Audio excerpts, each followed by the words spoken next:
तो आपके अपने चैनल पढ़ाई चर्चा में बहुत बहुत स्वागत है। तो चलिए आज का हमारा टॉपिक, जैसे आप लोगों को पता होगा कि चैप्टर 3 यानी एक्सरसाइज पॉइंट 3.1 यानी कि हम आज पढ़ने वाले हैं दो चर वाले रैखिक समीकरण।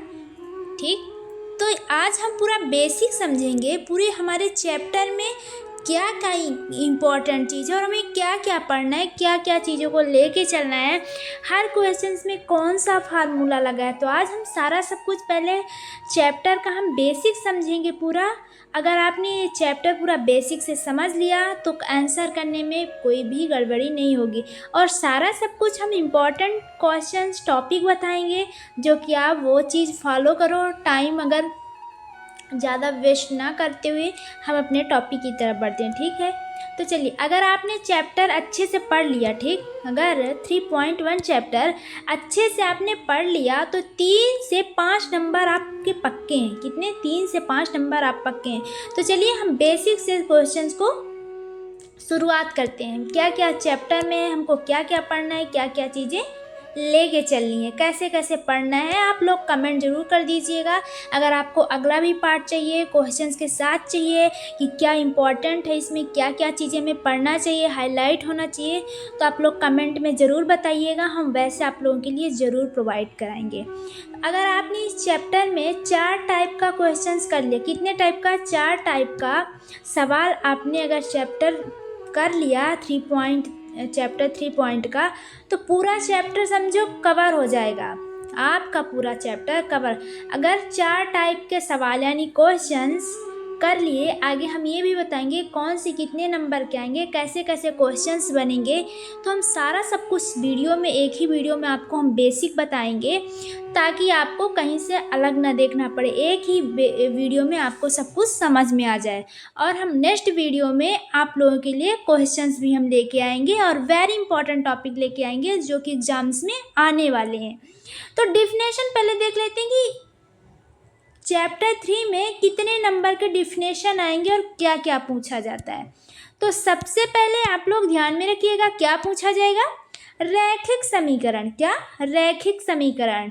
जो ये चैप्टर का नाम है, क्या है? हमारे चैप्टर का ही नाम है रैखिक समीकरण, जो कि 2 नंबर की ये डिफिनेशन है। वेरी इंपॉर्टेंट टॉपिक है और बिल्कुल ये आएगा एग्जाम्स में। दो चर वाला समीकरण क्या है इसके बारे में आप पढ़ लेना। युग्म क्या है इसके बारे में भी पढ़ लेना, क्योंकि एग्जाम्स में एक शब्द में या सही वाक्य में पूछा जाएगा। अब हम देख लेते हैं सॉल्यूशन वाला क्वेश्चन 2 से 3 नंबर का। इसमें क्या पूछा जाता है, ये किस प्रकार का हल होता है। तो देखिए, ये वो वाला क्वेश्चन है जिसमें हमको समीकरण बनाना होता है, सॉल्व करने वाला क्वेश्चन। टोटल ये 3 नंबर का आएगा। कितने नंबर का? टोटल ये 3 नंबर का। और सबसे बड़ी पता है बात क्या है इसमें? अगर आपने पूरा क्वेश्चन सही करके चले आए और लास्ट में आपने आंसर नहीं किया ना, फिर भी आपको पूरा नंबर मैथ में मिलता है। आपका मैथ का नंबर नहीं कटेगा। अगर आपने सारा सही सब कुछ सवाल करते चले आए लेकिन आपका लास्ट में आंसर नहीं आ रहा है, तो वो सवाल को गलत नहीं करेंगे, उसका जितना आपने किया है उसका सारा नंबर आपको मिलेगा। तो ये समीकरण वाला क्वेश्चन है जिसमें समीकरण 1 और समीकरण 2 मान के हम लगाते हैं, जिसमें x प्लस वाई बराबर सी का मान लगता है। आगे आपको ये भी मिलेगा और हम ये भी बताएंगे कौन से सवाल में, कौन से क्वेश्चंस में कौन सा फार्मूला लगेगा। तो ये समीकरण वाला है जो कि बहुत इंपॉर्टेंट, ये 3 नंबर का पक्का आएगा, तो आप लोग ज़रूर लगा लेना और इसका क्वेश्चन अगले नेक्स्ट पार्ट में ज़रूर आएगा। ये समीकरण है, फॉर एग्जाम्पल जैसे x plus y, x minus y, बिल्कुल एकदम कन्फर्म है, ये आएगा ही आएगा। जिसमें x वाई की पावर 1 होती है, ये वो वाला क्वेश्चन है। तो इस वेरी इंपॉर्टेंट है। हम इसमें यही चीज़ें आपको बेसिक बता रहे हैं कि इस चैप्टर में क्या क्या चीज़ें हैं और क्या क्या चीज़ें आएंगी, कहाँ कहाँ से पॉइंट उठेगा एग्जाम्स में, क्या क्या चीज़ें आएगा। और नेक्स्ट वीडियो में हमारा क्वेश्चंस भी आएंगे। तो चौथा नंबर क्या है? कहानी जैसे क्वेश्चंस रहता है। जैसे हमने हमारी फर्स्ट वीडियो में आप लोग देखिएगा, ये वाला क्वेश्चंस हमने करवा रखा है, ये वाला क्वेश्चंस हमने करवा रखा है, तो आप लोग ज़रूर देखिएगा। इसके पहले वीडियो में हमने करवा रखा, तो आप लोग जाइए फटाफट देखिए। जैसे कि ये दो संख्याओं का योग 10 है, तो इसका अंतर बताइए। जैसे कि एक क्लास में 6 बच्चे हैं, तो माना कि लड़कों की संख्या लड़कियों की संख्या से अधिक है, लड़कों की संख्या लड़कों की संख्या से अधिक है। ये कहानी वाला डिफिनेशन होती है, एक स्टोरी जैसी होती है। इसका खुद से सवाल बनाना होता है, इसका समीकरण आपको खुद से बनाना होता है। और इसमें एक्स वाई माना जाता है। क्या माना जाता है? एक्स वाई का मान रखते हैं। किसका? एक्स वाई का ही हम मान रखते हैं, और एक्स का पावर 1 होती है। तो ये 4 नंबर की आएगी, जो कि कहानी की तरह स्टोरी रहती है। इसमें ये वैल्यू लगेगा इसमें, जो कि स्टेप नंबर 2 में, जिसमें क्वेश्चंस आपको खुद बनाने पड़ेंगे, जो कि एक स्टोरी की तरह रहती है। ठीक, हमारे ये पहले वीडियो में हमने बता रखा है, तो आप लोग जाके देख लीजिए कैसे क्वेश्चंस बनेंगे। और सॉल्व करने वाला इसमें आपको खुद से सॉल्व करना होगा। आपको समीकरण बना के इसमें आपको खुद से क्वेश्चंस को सॉल्व करना होगा। ये सब आपको आगे भी मिलेंगे। आप लोग हमारी वीडियो में बने रहेंगे, कैसे कैसे टाइप के क्वेश्चंस आएंगे, क्या क्या चीज़ें, हम सब कुछ बताएंगे। ये तो हम बेसिक अभी आपको बता रहे हैं, समझा रहे हैं। देखिए, इस चैप्टर से 4 तरह के सवाल आएंगे। इस चैप्टर 3 से आपको 4 तरह के सवाल आएंगे। किस तरह के? 4 तरह को। अब क्या कैसे कैसे क्या क्या चीज़ें याद करके चलना है, कौन सा फार्मूला लगेगा, ये सब कुछ आपको पता पड़ेगा। देखिए, पहली बात तो चैप्टर 3 से आपको डिफिनेशन याद कर लेना है। रैखिक समीकरण किसे कहते हैं, युग्म कहाँ से बनते हैं। दूसरी बात, आपको प्रकार पहचानना, यानी टाइप्स कितने प्रकार के होते हैं। एक कहानी वाली जैसी स्टोरी होती है, उस तरह के क्वेश्चंस बनेंगे। एक समीकरण वाला बनेगा, एक विलोपन वाला बनेगा।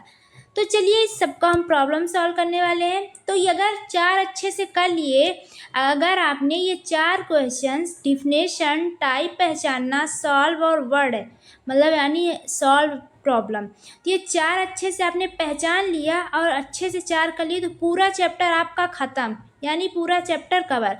और हम इस सब कुछ आगे बताएंगे चल के, कैसे पहचानना है, कौन सा क्वेश्चंस में कौन सा फार्मूला लगेगा, हम ये भी बताने वाले हैं। तो आप लोग हमारी वीडियो में बने रहिएगा। अगर आप लोगों को कुछ क्वेश्चंस हो गए, आप लोगों के मन में कुछ डाउट होगा, तो आप लोग कमेंट में ज़रूर कर सकते हैं। मैं कमेंट में आप लोगों का रिप्लाई ज़रूर करूँगी। चलिए, हम पहले देख लेते हैं रैखिक समीकरण। क्या देख लेते हैं? रैखिक समीकरण। जिस समीकरण में चर की घात 1 होती है, यानी x और y की घात यानी पावर 1 होती है, उसे हम रैखिक समीकरण कहते हैं। ये एक वर्ड में क्वेश्चंस बनते हैं, या फिर सत्य में पूछा जाएगा, फिर रिक्त स्थान में भी ये पूछा जाता है। आप लोग ध्यान में रखिएगा। अब 2 चर वाला रैखिक समीकरण वही चीज़ है कि x और y, जिसमें 2 चर वाला रैखिक समीकरण कहते हैं। क्या कहते हैं? रैखिक समीकरण कहते हैं। x और y जिसमें होते हैं, वो 2 चर वाला रैखिक समीकरण कहते हैं। 2 रैखिक समीकरणों का समूह का युग्म, यानी x और y का मान जो पावर होता है, उसका युग्म मिलाना, जिसे हम बोलते हैं। हमने बोला ना कि पहले हम बेसिक समझते हैं कि इस चैप्टर में है क्या क्या, हमको पढ़ना क्या क्या है, कौन कौन सी डिफिनेशन याद करना है, कौन कौन से फार्मूला याद करना है, कौन कौन से फार्मूला से क्वेश्चन सॉल्व होंगे। हम पहले जब बेसिक चीज़ें जान लेंगे, फार्मूला याद कर लेंगे, तब तो हम इसके बारे में क्वेश्चंस को लगा सकेंगे, बता सकेंगे, समझ सकेंगे। अगर आप डायरेक्टली क्वेश्चंस की तरफ बढ़ देंगे, तो आपको समझ में नहीं आएगा। इसलिए आपको बेसिक पढ़ना, जानना बहुत ज़रूरी है। तो चलिए, 2 चर वाले रैखिक समीकरण जो है, वो सबसे पहले वेरिएबल क्या होता है, यानी वेरिएबल के मतलब यानी चर। रैखिक समीकरण चर वाले, ठीक, 2 चर वाले, ठीक। देखिए, x + 2 = 5 = 5, यानी जो यहाँ x की जो वैल्यू है वो फिक्स नहीं है।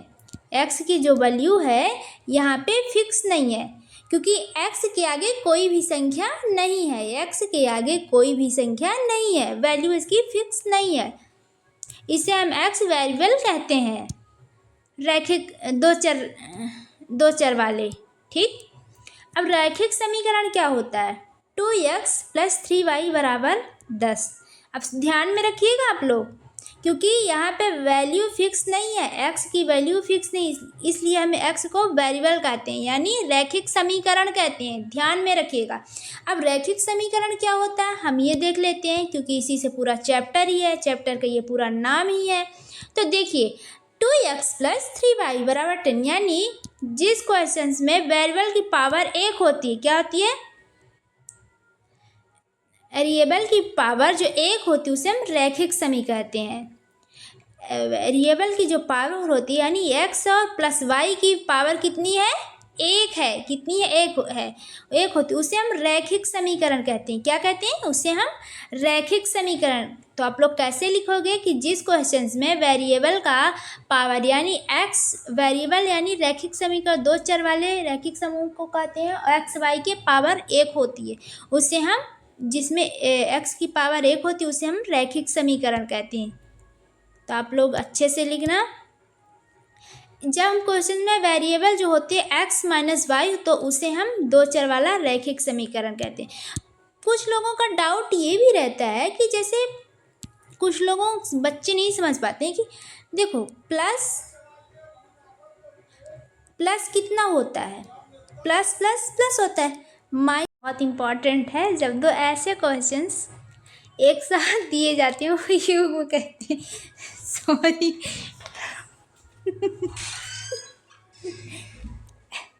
x + y = 5, x - y की वैल्यू 1 होती है। जब ऐसे दो क्वेश्चंस एक साथ दिए जाते हैं तो उसे हम युग्म कहते हैं।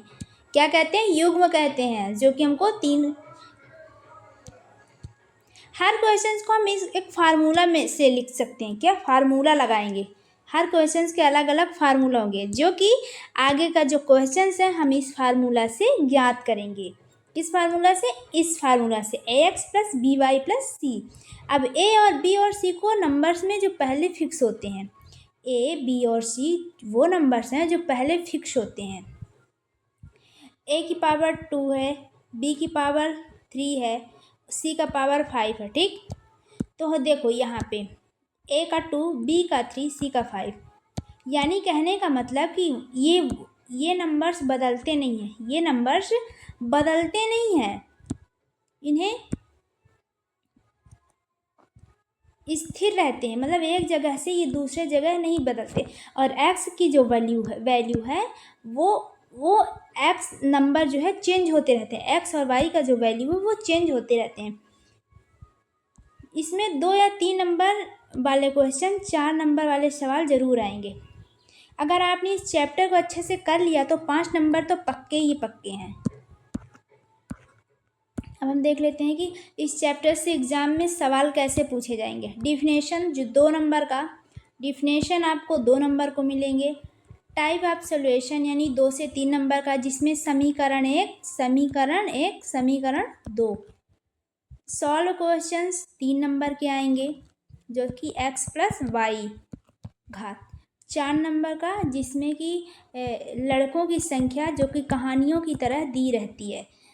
डिफिनेशन, आपको सवाल समीकरण खुद से बनाना होगा। आई होप कि आप लोगों को समझ में आया होगा। इसका नेक्स्ट वीडियो में आपको इम्पोर्टेंट सवाल भी मिलेंगे, आप लोग कमेंट ज़रूर करिएगा।